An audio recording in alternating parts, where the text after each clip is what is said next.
인도네시아는 한국이 어렵게 만들어낸 차세대 전투기 KF-21의 분담금도 제대로 납부하지 않았습니다. 그런데 여기에 더해 공동개발국이라는 명목으로 기밀 정보들을 가져가 이를 중국에 넘겼다는 소식이 전해져 큰 충격을 주고 있는데요. 전문가들은 최근 조코위도도 인도네시아 대통령과 시진핑 중국 국가주석이 만나 이례적인 군사 협력을 약속하며 이 수상한 거래를 했다고 말하고 있습니다. 주요 외신들도 시진핑 중국 국가주석이 왜 인니 대통령과 가장 먼저 대면 정상회담을 했나라는 제목과 함께 중국과 인니의 수상한 거래에 대해 집중 보도했죠. 이 자세한 내용 바로 알려드리겠습니다. 이야기 앞서 인도네시아가 한국과 신형 전투기 개발 사업에 뛰어든 이유부터 알아야 합니다. 인도네시아는 동남아시아에서 가장 많은 규모의 전투기와 함정을 보유한 국가입니다. 대부분이 심각하게 노후화된 기종이라 돈을 들여 교체하려고 했는데요. 하지만 40조 원짜리 대규모 인도네시아 수도 이전 사업이 본격화되기도 했고 코로나 장기화와 글로벌 경기 침체까지 겹치면서 예산이 없어 기존의 노후화된 기종을 새 것으로 교체할 돈은 한참 부족한 상황이었습니다. 그런데 이를 해결하기 위해서 구세주처럼 나타나준 곳이 있었는데요. 그곳이 바로 대한민국이었습니다. 한국이 개발하는 KF-21 전투기 개발 프로젝트에 1조 6천억 원만 내면 시제기한대와 기술 자료를 이전받아 인도네시아에서 전투기 48대를 생산할 수 있도록 합의한 것이죠. 일은 순조롭게 진행되는 듯했습니다.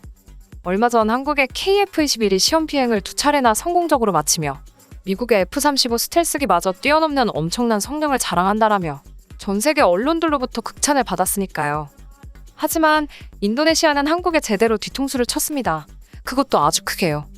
인니가 KF-21 기밀 정보를 모두 중국에 넘겨버렸고 중국이 짝퉁 KF-21을 대량으로 만들 날이 머지않은 가운데 한국산 핵심 기술을 중국 전투기에 대거 적용할 것으로 알려졌죠. 그리고 이렇게 만들어진 중국산 전투기들을 인도네시아가 대규모로 사들일 것으로 알려졌습니다. 반면 최근 전해진 이 소식 때문에 인도네시아가 발칵 뒤집혔다고 합니다.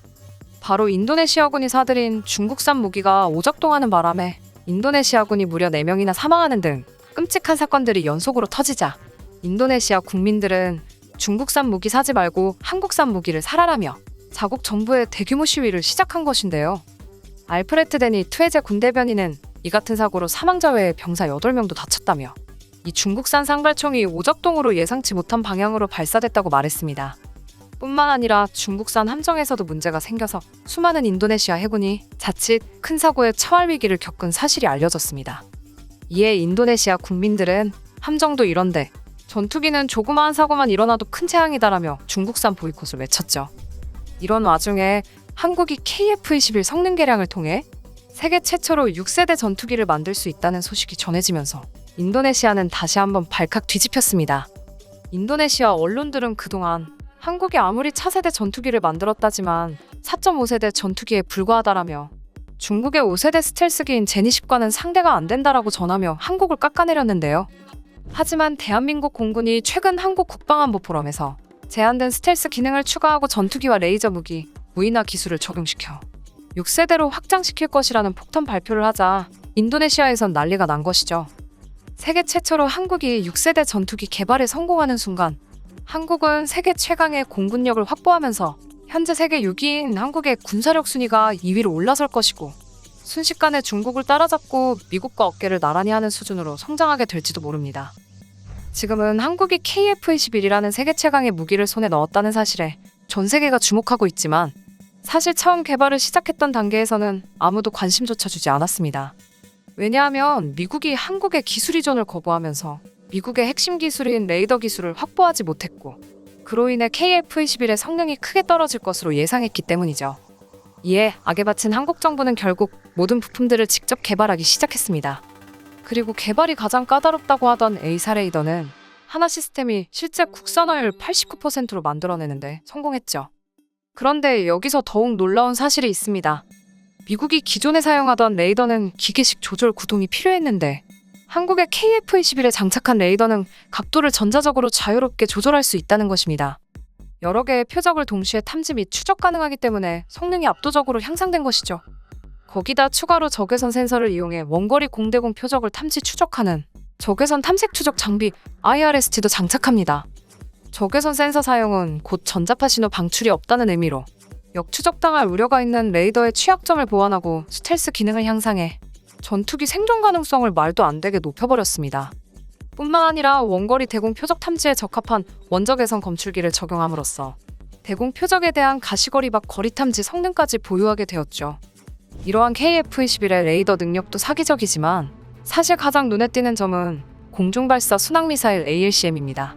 인도네시아도 바로 이 ALCM 장착 계획 소식을 듣자마자 한국에 다시 매달리기 시작했다고 하죠. ALCM은 적의 대공 위협 지역 바깥의 원거리에서 표적을 정밀 타격할 수 있는 엄청난 기술인데요. 적의 발사 원점을 파악하기 어렵기 때문에 잠수함 발사 탄도미사일 SLBM과 같은 전략무기로 꼽히고 있습니다.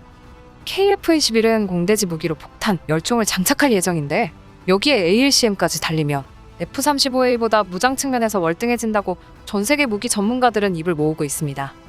이런 와중에 인도네시아가 한국에 다시 KF-21 사업에 껴달라고 요청한다고 해도 이미 늦었다고 봐야겠죠.